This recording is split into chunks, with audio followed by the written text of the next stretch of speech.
welcome to Lawfully Chaotic Season 3, Episode 12. And wow. Tonight, I know, right? Tonight we have with us our friend of the show, Andy Warnkin, Dragonpainter468, a mini painter extraordinaire. Andy, thanks for joining us tonight, man. Appreciate it. Yeah, thanks for having me again. And you're very welcome. And there's this other fucking guy here.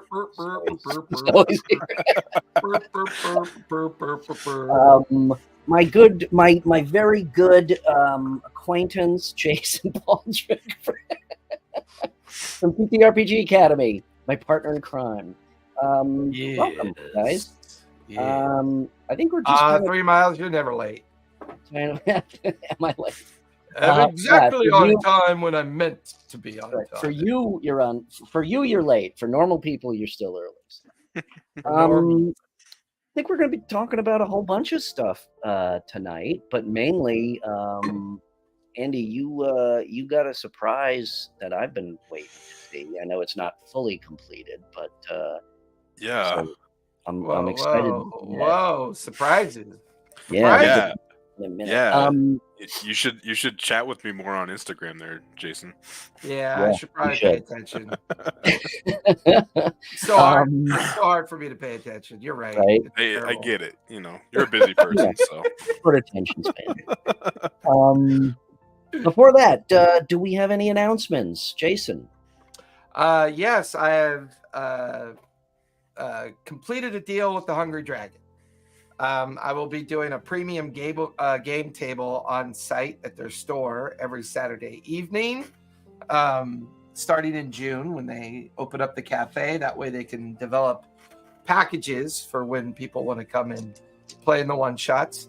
They're also going to have me do workshops on the Saturdays that we don't run a one-shot. So I finally get to play at the game store again, which I'm really happy about. So we went and did some pictures. I gave them my headshot, and one of their events that they just did that last Saturday that I went to was they did a speed puzzle event, and they sold out. It was amazing. They had like 20 teams. One team was a pro team that rolled in because it's an open. They did a 500-piece puzzle in like 40 minutes. Pro puzzle building team. Oh, dude, I learned so much. I learned so much about puzzles. There's opens, regionals, nationals, and worlds. The worlds is in Spain, evidently this year. They have divisions, they have qualifications, they have brackets. I mean, they have the whole slam, and they were some of the funnest people to like watch what they did. You know, it was really cool. And then this weekend they're doing a learn how to build your own dice this weekend. Oh, so that's cool. There's a gal coming in to show everyone to how to mold and build your own dice and create your own dice and stuff like that. Do me a favor, go to that and live stream it to me personally because I wanna see that. Yeah. I hate you right now. I got to work on the ranch on Saturday, my friend. On Saturday. That's awesome. Very cool. Oh my God, we rolled. We got home. We woke up one morning. I want to say like 2 days ago. There was a little mother hen running around our main house with 10 chicks. Oh, and we're like, where'd they come from? We didn't even know she was brooding and had a clutch. So we. Okay, so when the mommy hen and the daddy hen. Not anatomy, you dinosaur. Because we normally keep them all in the pens and keep them in the down in the hen house and stuff. So I guess there's been a couple that haven't been coming in at night. So we think we've got a couple clutches out there that we didn't know about. Awesome. We gathered them up, put them inside, and hopefully we'll have, some good meat birds this year. And we're going to let that happen. And this one particular hen is like real docile. So you just pick her up and she's super cool. Aww. And we have a lot of baby goats right now. Baby goats. We have like 10 baby goats right now. I keep threatening, but I really still want to come out there sometime. It's mostly a veiled threat. So I get you. No, it's not really. The want is there, but what do you got going on, right? I've been really freaking busy, just more of the same. I'm not sure, but I think I might be a full-time employee of Critical Role now. Really? You just feel like you're doing a lot of contract with them? I am doing a lot of contracts. It's fantastic. I love it. I absolutely love it. Well, I'm sure it's your reliability. What's that? I'm sure it's your reliability, because that will always get you repeat work. When they know that they give you something and you hit your due dates or submit early, they love that shit. Oh, yeah. As a director of DevOps, I loved my contract SDETs that were early or right on time, because I knew they were liable, and I re-signed them. They're like top of my priority list. Everything else. So, other than that, I actually want to put out a call for a couple players. I've got a Wednesday night game, and a couple of my Wednesday night guys are no longer able to do Wednesday nights. Tuesday is our fallback night. But we're gonna try to do Wednesdays. We're gonna do 2 weeks on, 1 week off type of thing. Yeah. I've got 1 or 2 seats open. If anybody is interested in, what time is that for you? It's from 8 to 11 Central. So for West Coast, it works out good. If you're East Coast, it goes a little bit late. I have a 7 to 10 game that I run. Yeah. So unfortunately, that's smack dab in the middle of yours. Yeah. Otherwise, I would. But if anybody is interested and wants to play, it's $25 a seat, and I think we're going to be starting with Dragon Heist, Waterdeep Dragon Heist. Nice. Yeah, I saw you create the channel for that in the StreamYard, so that you have a studio for that. Yep. It's awesome. So, don't forget, I have a market channel on my Discord now, so be sure you advertise there. Oh, excellent. Yeah. Thank you. I will have to do that. Appreciate it. Okay, enough of that bullshit. Andy, thank you for sitting here listening to us. Thank you for sitting there listening to so much bullshit. Bullshit. Let's there is one thing that I want to talk about, but I want to get into your stuff. Go ahead and do your rant first. Okay. It is a rant. It is a rant. And I hope that it's justified, but really I don't care, because it just fucking pissed me off. Oh, here we go. Did anybody see the uproar between Games Workshop and Henry Cavill? No, I did not see that.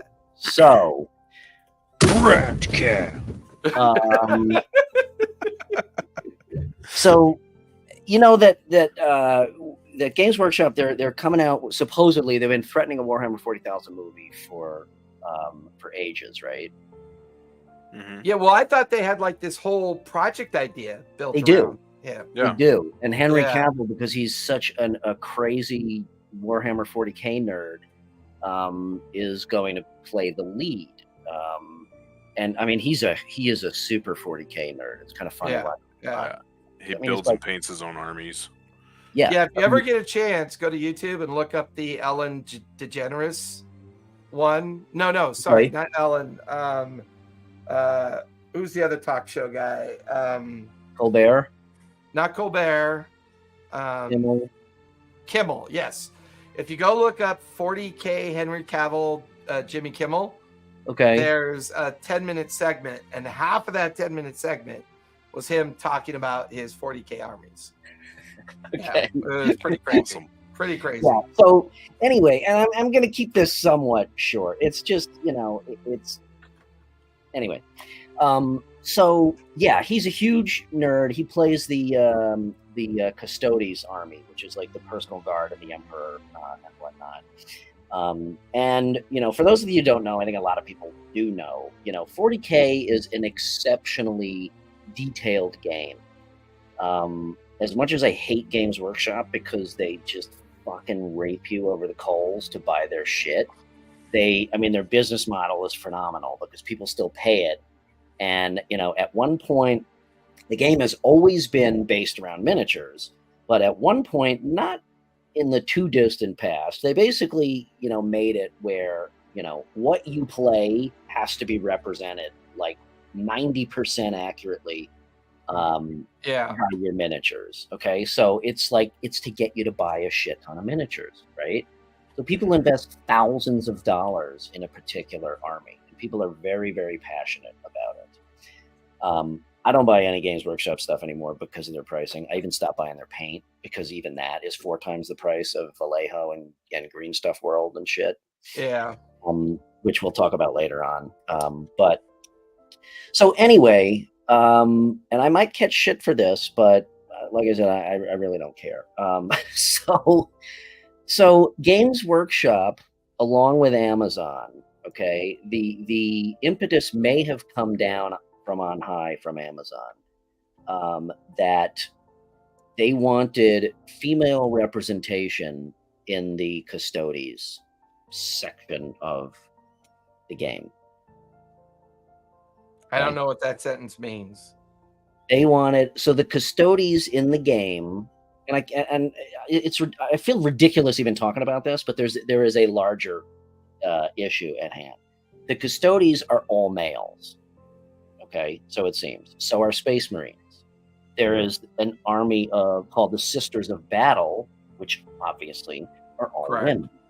Well, given all of the gender identity shit that is being forced, and let me first start by saying I fully support all of the communities, LGBTQ plus community, absolute full supporter, women's equality and all that stuff. But somebody said, we need to have some women, female representation in this aspect of the game. And people went fucking apeshit, including Henry Cavill, who apparently had this huge argument with Games Workshop. And it's just another example of pursuing an agenda, okay, whatever that may be. In this case, it's a gender agenda, all right, in a game whose lore has been set since day one, very specific lore that actually goes beyond just the game and just saying, oh, I don't like that because it kind of ruined my thoughts of the game. But it affects, if somebody told you just spent $5,000 on an army for this game that you play every Saturday at the Hungry Dragon, and somebody said, oh, now you got to change things. Well, and people were very up in arms about it. Okay, not to mention that, and again, I'm all for, when it's done properly, I am all for equal representation for everybody. But when you sit down somebody's throat, you piss off your audience. 80% of their audience is male. Of course, we want to get more female players. Absolutely. Because we all love a sausage fest. But yummy sausage. Like people went nuts. This was Games Workshop's D&D 1 and OSL thing, right? And they doubled down and they basically said, fuck you. And they outright lied. They released press releases and they outright lied about their own lore.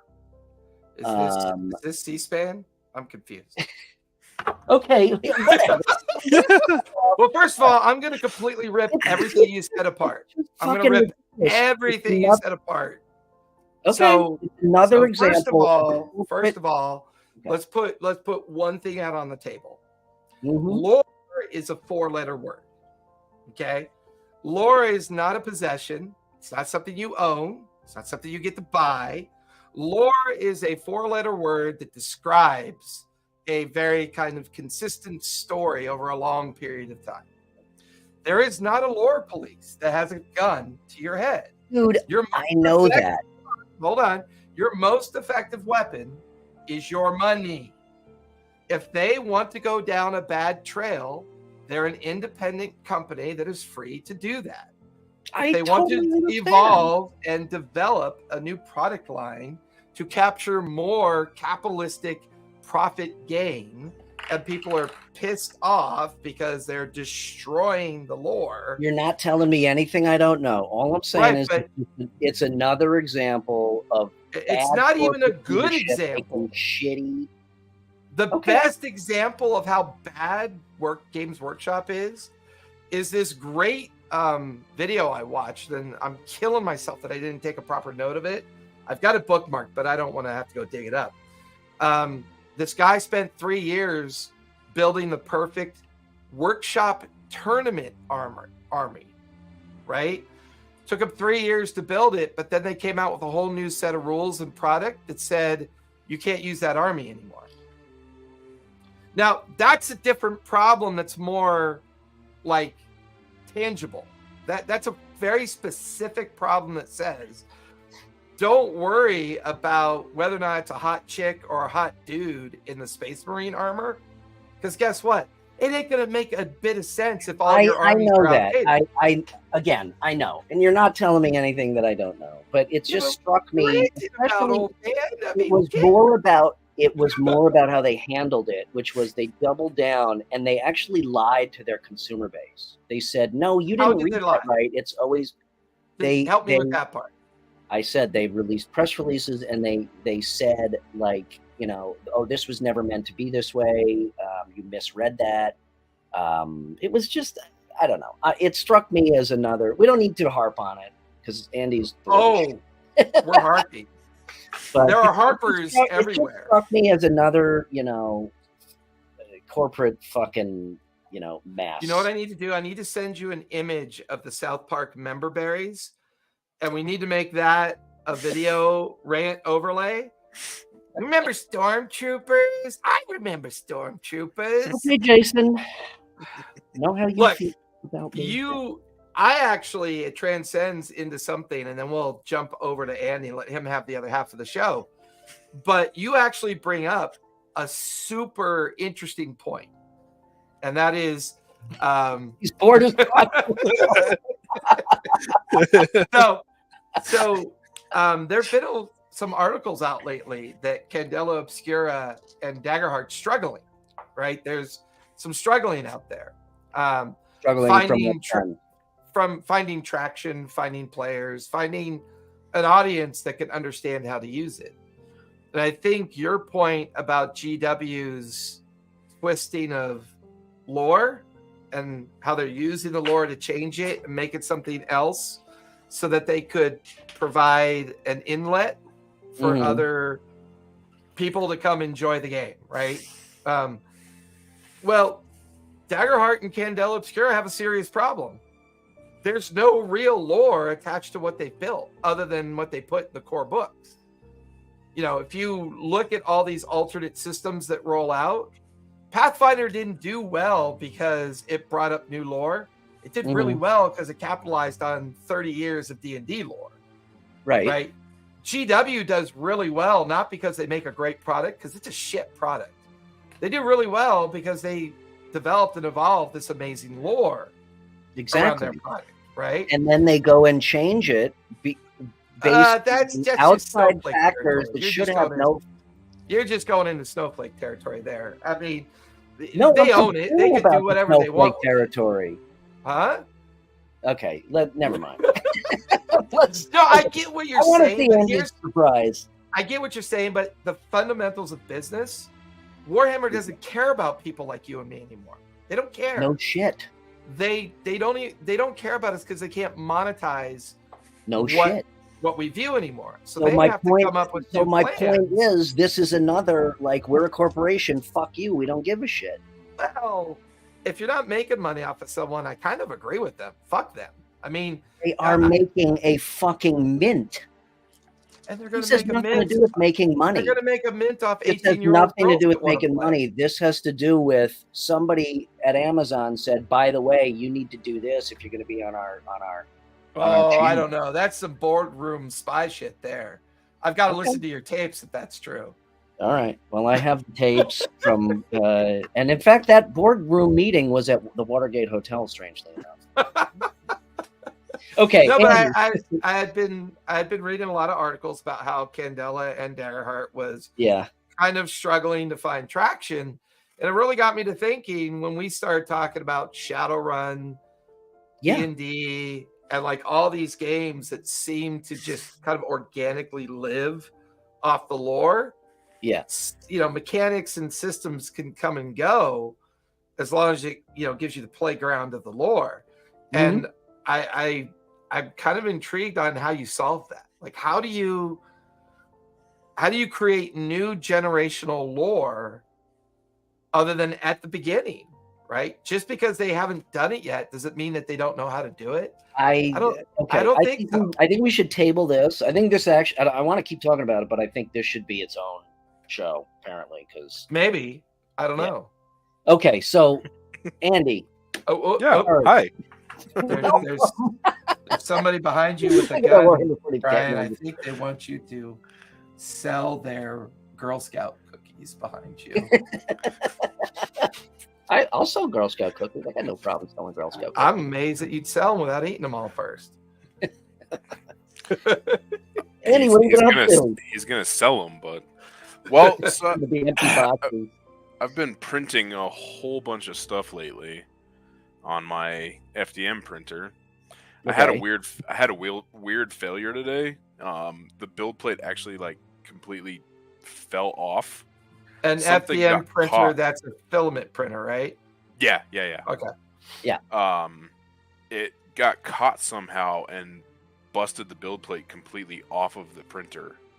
And I came home and there was just a giant spool of filament just all over the Weird. place. I mean, Oh I've my had failures, but they've never done that before. Yeah, I've never seen this happen. So I was like, that's kind of weird. I wonder what happened. But so I'm in the middle of printing a tavern and inn to use in D&D. Nice. You can see. Well, I gotta go this way. You can see behind me. Yep. This is the smaller version. So you're building what would be your miniature interactive version. Yeah. Well, so that one still is playable. It's playable size. It's 2 levels. The inn and tavern is 6 floors high. It's So freaking incredible. there's a That's dungeon. like the Yawning Portal, right? The Yawning Portal is like Yeah, that basically. too. Yeah. So I'm gonna move my camera. We're gonna go on a ride here. Uh-oh. So hopefully nobody gets motion sickness. All over my No, phone. I know what you're printing. I just haven't seen it. There we go. Holy shit! So this is the front. All right, Okay, I want to see your hand reach into the inside of that, just for scale. Just for scale. Okay. All right. That's a big print, man. So, That's a yeah. big print. So that's the first floor and So part of the second floor. This is So this is the first floor, right here. These stairs go up to what will be the second level. Okay. There is, and I'll pull all these pieces off so you can see them. But so this is like a kitchen area. Oh man. That has like coal and stuff. There's supposed to be a barbecue spit in it. All the doors work. Oh my God. They have this awesome in the top there. They have that hole that's Mhm. just the size of a piece of filament, so you can put a piece of filament into it to hinge the door. Right. That's cool. I don't have the piece over here with me, but this tree that is growing through the building, it curves back around Oh wow. and Oh, very cool. comes out of the second level, Oh, and that's awesome. they put eggs and a bird nest inside of it. That is And so then- cool. So this is the cellar dungeon level Oh my God. that has like a little jail cell, storerooms, all kinds of other Again stuff. needs a jail. That's for all I those mean, murder hobos. I guess that depending need- on what part of town you're in, I guess you could have your own jail cell. Yeah. That's awesome. Holy cow. So how many So- my question is, obviously D&D is back in the day was theater of the mind. Now is getting more, with miniatures and everything like that. Yeah. Where, who that plays D&D tends to use terrain, and do you use it just freely, or do you use it for a sole purpose of a combat scenario while you're playing? I use it for both. That's easy for me. I only use it for encounters. Yeah. Only for combat. Yeah. I mostly use it for encounters. I'm about 80-20 encounters versus just, Because it's really cool. I love having the especially minis and everything to put on the board, just because then you can actively see stuff.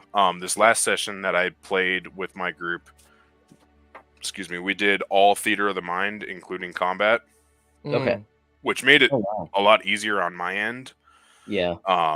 But so like having all this terrain is really cool because you get to use it, but then it's like, well, I have this one tavern for one tavern encounter, that's taking 8 rolls of filament to print out, which is $160 on average.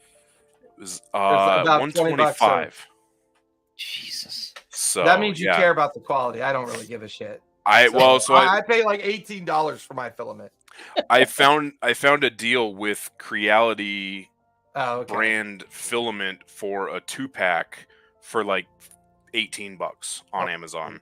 Oh wow! So I was like, cool, I'm buying all of these, and it's been great up until this recent failure. So that's an interesting point, because like the reason why I don't use terrain as a playthrough, I only use it for encounters, is because there's a pacing problem when you use full-fledged terrain. People move too slowly, they react too slowly, it takes them too long to think about what they want to do, and what could have been a 3-hour game turns into a 6-hour game. That's the main reason why I don't use it as a playthrough. I'll give you that. It's just a pacing problem. I Especially. Go ahead. No. I was going to say I use it more like in that regard, for almost just like flavor rather than moving through if it's not an encounter, because of that same reason. But I don't know. Sometimes I just like having it set up and having the map there for people to see. Again, it just kind of helps it helps with the theater of the mind just to have that image there, even if you're not interactive. I will do a surprise opportunity for the players, in the sense that if they're being stealthy and they're sneaking into what's eventually going to be the encounter map, I may put it down early because they've gotten the jump on the opponent. So I may put it down early and say, okay, you have a free surprise round to do whatever you want. That way they can experience the map a little bit more in detail and a lengthy amount of time. But like I've walked into, to your point, Brian, Andy's point, I've walked into a store before where they had like 5 8-foot tables set up, and it was one giant map. Yeah. There's Lord Gasumba on Twitch that has a permanent world built in his game store that is like 10 massive tables. Wow. Some folks are really good at running those. I'm not, because I've seen how they can really slow down the pacing. So if you've got a 12-hour day in mind, I think it works really well, because you may be doing a crawl that requires that as a way that you want to pace the game. Right. But I live in 3-hour pods of time. Yeah. So I don't have the ability to facilitate something like that. Yeah. I rely on theater of the mind. Yeah. So Andy, is I mean, I assume you can repair that, or just replace the build plate on the printer, right? Well, so the build plate still is fine. The clips that hold it on something snagged, and it must have had enough pressure that it popped those clips off. When it was doing the repetitive bird's nest like this, one of the bird's nest curls probably got to the clip and then jammed the plate, and the whole thing just kind of. Yep. Because I came home and the build plate was on my floor, and then I just had this giant nest of filament just falling off of it, and I was like, "Cool." Holy shit! So I was gonna that's start. when you get one of those Ring cameras up in your printer room. Yeah. And then use your phone to like check in on your prints. Yeah. Because then you can put in a Bluetooth power socket that your printer plugs into, and then you could use your home control to turn off the power and not blow through an entire roll of filament. So it's interesting you bring that up, Jason, because Andy and I have been talking on through messaging on Instagram. So you guys know, that's that big word that scares me. I'm sorry. So I had the filament printer, and I immediately, like I always do with my hobbies, I'm like, oh, let me upgrade this and this, before I even fucking printed anything on it. And I just could never get it to adhere. I could never get it to work. And then I realized I don't want to monkey with this thing. I just want to press the go button and have it print. Right. No desire to fuck around with the machine. So that's when I told you, you gave me a lot of input, Andy, and I was like, you know what, fuck it, I'm going to try the resin printer. And I absolutely love it. It is amazing. And the one that I have is truly pour the resin in and you hit go, period. And I've printed half a dozen things, so far. Show off that dwarf again. I love that dwarf blacksmith. Dwarf is downstairs, but I will show you a couple things that are in progress. So I'm working on this lovely lady. Nice.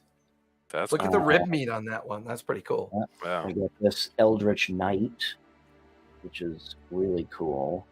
Wow, that's cool. So these are all in progress, and this Night Fae thing.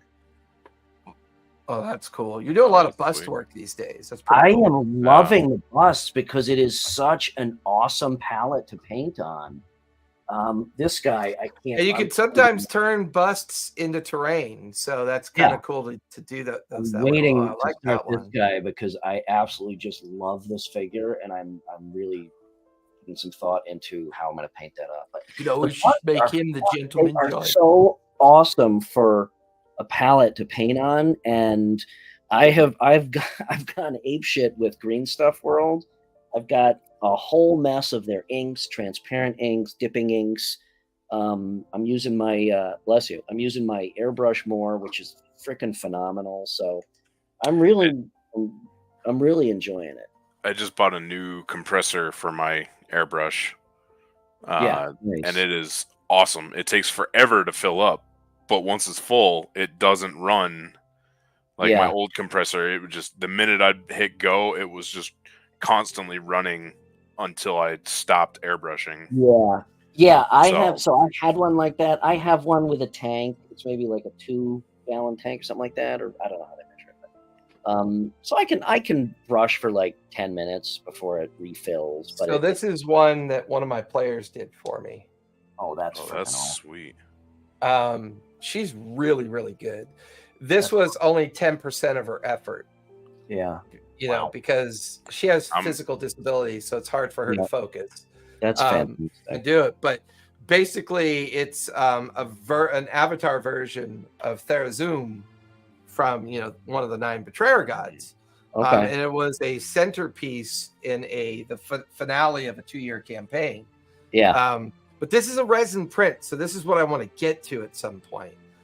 There's a guy that and this resin print only cost me $20. Mm-hmm.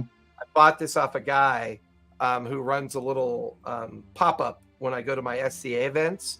Yeah. And all he does is sell resin minis. That's all he's got there. Okay. And by the end of the war, like the end of the event, I'll wait to see what he's got left over. And he's like, oh, Jason, come on in. I've got these 12 models I don't want to take home. Here, you can have them for $100. That's I'm awesome. like, all right, I'm good. I'm telling you, it's definitely more work with the resin in terms of cleanup and post, prep and all that stuff. But if you quality's killer.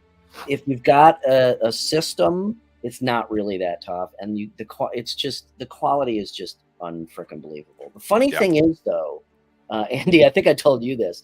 So now that I've got this one working, and now that I'm seeing stuff like that, I'm like, well, shit. That would cost like $600 if I did it in resin. Yeah, it would. Now I want another filament printer. Well, and my Flash Forge is perfect for terrain stuff. Yeah. It's just really good. And that's why I find myself like, well, shit, now I want another filament printer. But again, I want a filament printer where that auto levels where I can just like hit go. That, and you're absolutely right, because I'm not an engineer. So when I originally shopped for mine about a year ago, I was like, show me the best plug and play filament printers on the market that are upper low to mid tier usability. Mm-hmm. Yeah. And I went with Flash Forge because it's pre-built. So it's already built when it shows up. That's the one I'm looking at. It's already built. It's self-contained, so it can manage the heat more successfully. It's got 2 printer heads. So if one printer head fouls up, you could just immediately switch to the other one. And that way you don't have to worry about doing a manual replacement. You know what the model is? Manual clean. It's a discontinued model because I did it during their Christmas sales. Okay, gotcha. Basically, that's the one that I've been looking at. Yeah, so my point is, with the ring camera, a lot of those now are Wi-Fi connected, and you can, correct. Yeah, a lot of the newer ones now. The problem with mid-tier filament printers is that their electronics aren't always upper end heat sealed or so these printers get up to like 200-300 degrees depending on your slicing settings and everything. Oh, wow. So these printers can really get super hot. So it's like, it's one of the reasons why you don't see a lot of electronics on these printers, because heat is the enemy of electronics. So it's very hard to put in a lot of bells and whistles. But at the same rate, like those open platforms that are open, they generate more heat because it's open. So they have to hit heat thresholds higher because when they're open, they cool faster. Oh, I see what you're saying. Okay. But when it's a self-contained printer, the heat is easier to manage because you don't have to hit high threshold heats. You can get to the heat that you need, so it doesn't cause problems with your plastic through heat variations. Okay. And all that I could understand. What I couldn't understand was like, insert screw A into caliber arm B over threshold. I had no problem building belt tooth. I had no problem building my ender. It was getting the fucker to work, So that was I built my ender, and it was fine building it, and then the print head went out like 3 months after I bought it, so I had to replace the head, and I had a friend replace it for me because I looked at it and I was like, I don't know. I was like, I don't know what to do here. So I got rid of mine. I'm like, I don't want to fuck with this. Yeah, so he fixed it for me, and since then, up until today, I haven't had any issues at all. Even when I had my power go out for 27 hours mid-print, it picked right back up where it left off once everything turned back on. So, but yeah, it was, XL was, we had 100-mile-an-hour winds back at the beginning of April, and they strategically shut off power in areas, and I was part of that power outage. And they told us in Colorado, right? Yeah. They told us the day before at like 9 o'clock at night, they sent out an email saying, hey, you're in an area that's probably going to get its power turned off. And we don't know when it's going to come back on. It was like, okay, that's cool. Yeah. And that's a good point. So like when I print, I never print beyond an hour. Like I'm either printing one piece, I'm doing fast prints because what, people that paint stuff at like, 2 millimeter scale? No. I mean, if you know how to slice, like if you're really, really good at slicing, which I am really good at slicing, you can really bypass a lot of those delays and a lot of those things, right? So like I know for a fact that if I'm just using terrain for the sake of terrain, the subtle imperfections that would drive either you or Andy crazy, I don't fucking care. Oh, You know, here so go. when that comes off the printer, it's going to go to someone On else who's going to paint it, and they're going to know. Imperfections. I don't care about that because it's going to get Why covered would up. either? Well, not on the plate, but like a lot of painters, like let's be honest, a lot of really good painters, they're going to see the line thickness as a problem. Oh, right. But with terrain, when you primer it, terrain, it's not an issue for me. No, terrain I could care less. So if it's on a resin print and I can see the layer lines after I prime it, then I'm gonna have a problem. So this little cavern entrance here, right? I have like 5 of those. Right, and because I could hollow print them through slicing, you cut down your time. You could also set the condition of how the set lines are put in there as well. So this print took 20 minutes. Yeah. So I'm gonna have to talk more offline about the Flash Forge because well, one of the things that would be a real fun conversation to have in the future too is there's a difference between the Thingiverse file that you get, right? There's a difference between when you go on Etsy and buy a file from someone, and then there's how you slice those files and use those files in the different printers that are available. I've learned over the last year that it's slicing that really does the work. Like if you can fine tune and find the appropriate slice for how all your files come in and get used, you can knock off hours off your printing schedule. Interesting. Hours. Yeah. Well, so for instance, this is the piece that I was printing. Yeah. When my power went out. Okay. So I mean, that's obviously a big piece. Was that 8 hours?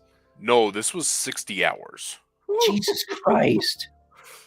So, and like, I don't know, I'm just using standard settings for whatever. So I use. What's your printer that you use? I have an Ender 3 V2. It's the same one that I have. The Ender 3 V2 slicer that you're using, you're probably using their default compatibility, correct? Yeah, I'm using the default settings for the filament. Well, what slicer are you using then? Because you can use. I use Lychee. Okay. Because I know Lychee through resin printing, and they added a filament beta for it. So what you might want to try, just for a suggestion, is reach out to the Ender community and find out what they're using for their filament prints as a slicer. Okay. Well, and I know. So I have a friend who he has a Creality printer. It's not the Ender. He has the Ender 3 that he just replaced his print head on. Right. So he'll have 2 of them now to print terrain for our D&D group. But his printer, he uses either, was it Cura, and what's the other one? Prusa? Yeah, he has both of those. Okay. And he'll, just depending on what he feels like, he uses either or. He doesn't have a... Well, and I think, Brian, you'll like the Flash Forge because it comes with its own slicer. So when you go into their slicer, you tell it the model that you have, and it literally tweaks the entire slicer to your model. That's exactly what I need. That way you're like, this is completely anathema to the way I normally approach hobbies. Like, I want the fucking idiot box. Yeah.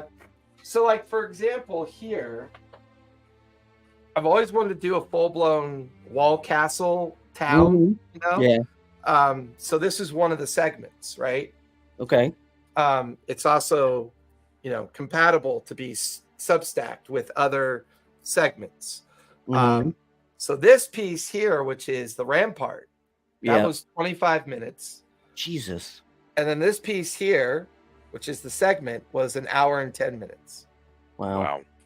So whether you set it to honeycomb, whether you set it to certain fill styles, the thickness of the reset of your head matters because then there's hesitation. Yeah. So it's amazing how if you take a millisecond off hesitation, you gain like 5 minutes off an hour long print. Right. So nothing I print is like the most I've ever printed was a 2-hour print. And that was this really complex tower. And that was about it. Yeah, like I said, I'm gonna have to talk to you about the FlashForge. And I highly recommend printing in sections so that when it fails, only a section fails. Right. Yeah. You don't have to worry about an entire print failing. Like there's even a guy that put out a regional electronic consumption model for a print. So he could tell you how much it really costs you to do a 60-hour print. Because honestly, a 60-hour print is going to cost you maybe $30-40 in filament, depending on the size of it, right? Yeah. But 60 hours of power usage on these high heat threshold devices, you're now in $200-300 territory. They use a lot of power. You'd be surprised. Long prints use a lot of power. A lot of power. Well, every print that I've gotten off of the resin printer so far, and that's why resin's been getting so much popular. It's a much lower power threshold, from what I've been hearing. I haven't tested it yet, so I don't know. Not only that, but mine is a high-speed printer. So with high-speed resin, I mean, this guy took like an hour and 20 minutes. Yeah, that's pretty awesome. Yeah, that's pretty awesome. But even though I'm not an engineer, I go down these software rabbit holes. That's what gets me every time. Yeah, I'm curious to see what my energy bill is going to be, because up until today, my printer hasn't stopped running since April 6th. Jesus Christ. I can't believe that failure was 60 hours of print. Good God. Yeah, it had 8 hours left when I left for work this morning. I was like, oh, cool, it's going to be done when I get home. And it was not. That's when you hit the pause button, go to work, come home, and hit the start back up button. Yep. Yeah. There's always a little risk when you do that, because that means everything's cooled down. Right. So that when you hit the start back up button, I think those pause features are really designed for like short-term use and not long-term use. Because then you're going to have an adherence problem, right? If and that's hot on cold. Yeah.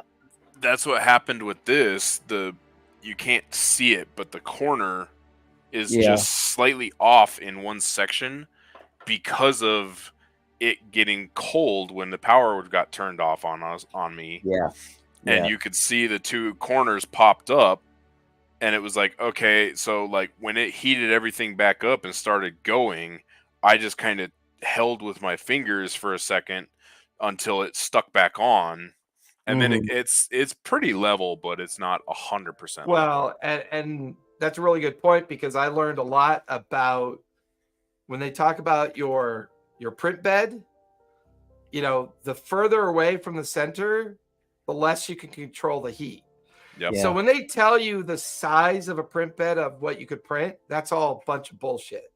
Yeah. In reality, you need to use a temperature gauge to see where the cutoff is in your heat threshold on your bed. That's the stuff that I'm like, I have no. But it's a good hack, because then you never waste your time with big prints. Right. Yeah. So it's a good hack, because when you go in and you've got it all wound up and getting ready to print, you just take a little cheapo gunner thermometer and you check your heat bed, and you begin to realize that on my FlashForge, nothing bigger than that will be successful. Yeah. Right. You understand your limitations, because after a while you start getting curl, because the heat bed isn't consistent. Therefore, the outer ends of your print begin to curl up, because they're cooling faster than the heat bed can keep the threshold of heat equal across the table. So those little nuances just kind of make you realize that whatever they're selling, reduce it by about 25%. Well, it's like fucking refresh rate on TVs. It's all fucking bullshit to get you to, 760 hertz refresh rate on a TV. Yeah, if you wanna look like shit. So yeah, it's all marketing stuff. So true. Andy, so are you still painting stuff and doing commissions? I'm not doing commissions, but I am painting. I got to get the camera right, but I started painting that. Okay. Yesterday morning, I woke up at 3 in the morning my time, which is 4 your time, Yeah. Brian. And was just wide awake after taking a 3-hour nap. I got home from work and like I finally was asleep and tired at like midnight. Luckily, I didn't have to work till noon yesterday, but I woke up and it was like 3 in the morning, and I was like, "Cool, this is fun." So I came out and started priming and started painting a little bit. And you know, it's funny because I do a lot of my painting at night also, and even though I've got decent lighting, it's still not the same as doing it during the day. And I'll paint stuff at night, and I'll look back at the next day, and I'm like, "Oh shit." Andy, do you ever get inspired by something you see on a discount shelf that you just grab and paint it? No, because I don't typically go shopping. So I got this. Out. Oh, that's cool. I got this for $5. Yeah, that's awesome. And I'm like, I couldn't print that for $5. No, but if I had skill, I could paint it to look like something I printed. Yeah, but I don't have that skill. And you can send it to me and I'll paint it for you. Well, I mean, I'm almost wondering if I could find one like it online and just send it to you so you can have fun with it. But like, yeah, for example, this, right? Because I know if stuff like this is in the right hands, people, it can make a lot more sense than maybe doing a print. I know we're all we see is your ass, and I don't want. You're welcome. So I found this at a fish, place. Oh yeah, yeah. Right, awesome. And then I found this as well, which I use as a, like a life tree model. Yeah. For That's my awesome. tabletop. So you definitely, I will give you props, Jason. You are definitely the master of finding cheap shit. Right, $6, yeah. and then $8, and then $5. At some When point, I'm like, I would rather go to a thrift store and get lucky than try to spend $30-$40 of filament to get lucky. Well, I think it's also, if I don't know, Andy, and you could probably answer this, Andy, but I guess it's also different.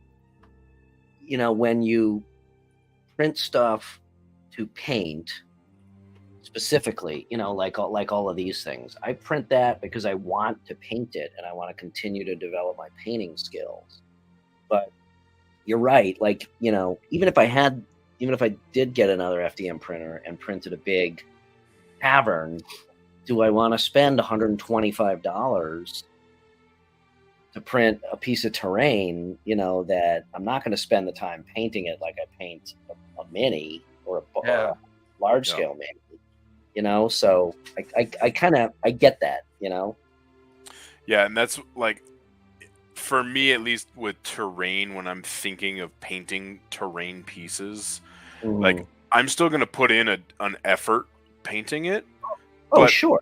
I'm doing it for tabletop, right? Because that's the background piece of whatever I'm painting. Yeah, I want the minis to be yeah. So like I'm gonna and shading and shit.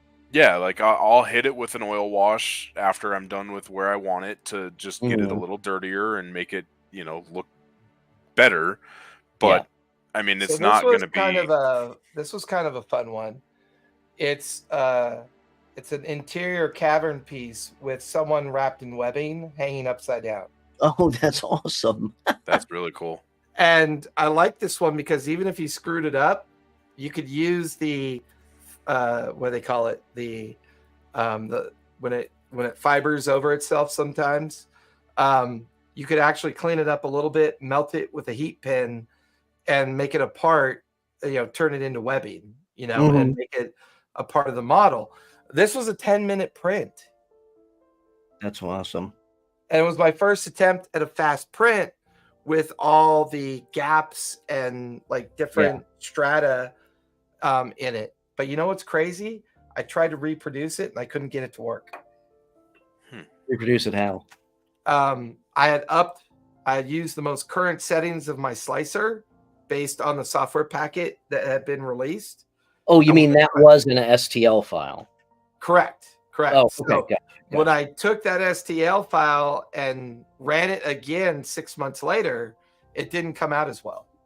Yeah, see, that looks But like I also it's used a better different as a resin filament, piece. and I'm wondering if it was the filament that I used. Yeah. It definitely could be. You know, and that's part of the thing I run into with printing. It's like I fall in love with something I print, and I'm like, fuck, I can't get it to work again 6 months later. Well, that's what. Yeah. So I had in this taproom piece behind me was Creality's black filament, and then I was gonna buy it because I really liked it because nothing was stringy. There's no, when it's moving around, there's no extra stringy pieces anywhere. Mhm. And when I went to go buy it for the tavern, it was sold out in black, and I was like, okay, well, so I'll get the blue. And I get the blue, and there's so many pieces of stringy stuff everywhere on it that I was like, "What the hell? Like, I don't want to deal with that." Yeah, different pigments are based on different chemicals, and they act differently. There's a whole science to pigment. But it's weird because some pieces I'll get stringiness on, some pieces I don't, and so it's just I'm like, at this point, I'm just like, okay, fine, whatever. It finished. It's fine. Hit print on the next one. And that's what makes filament so popular for terrain, because terrain's more forgiving. Yeah. Like I wouldn't even know if you could print this in filament. No, it would. You can print it. It's going to look like ass. But it would take. You could probably do it and use the support slicing software. Mhm. But you probably add another 8 hours of printing with all the support feature. Yeah, but not only that, like anything Then that you gotta clean it up. It's gonna look horrific.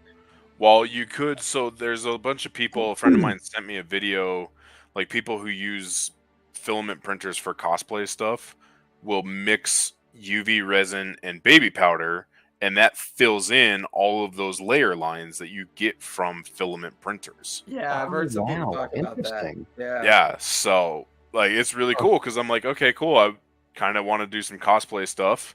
I have a printer to do it. And then he showed me that, and I was like, all right, that's cool. In about a minute and a half, Brian, you're going to lose your Instagram audience. Feed. I know. Well, so we've done it again. My apologies. 15 minutes over. Yeah. My apologies for taking up so much of the beginning of the show. Andy, you're welcome anytime. I want to see that print when it is further along. So absolutely. Let us know when you want to be back on, Yeah, I'm actually leaving town Saturday, and I'll be back Tuesday, so I'll start printing again on Tuesday. Okay, so maybe in like 2-3 weeks, hop back on the show, and we'll continue the conversation. Hopefully, without I should have all of the bullshit ahead of time.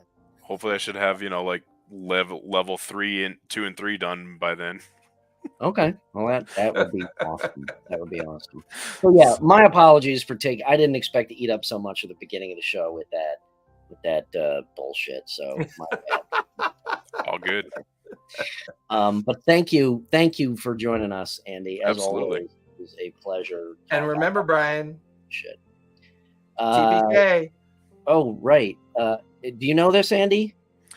I watch it every time I watch you guys, and I'm like, okay, yeah, I need to remember this, and then I don't do well under pressure. Story. Play a game and be kind. Yeah, hey! everybody. All right, thank you all for joining. Bye.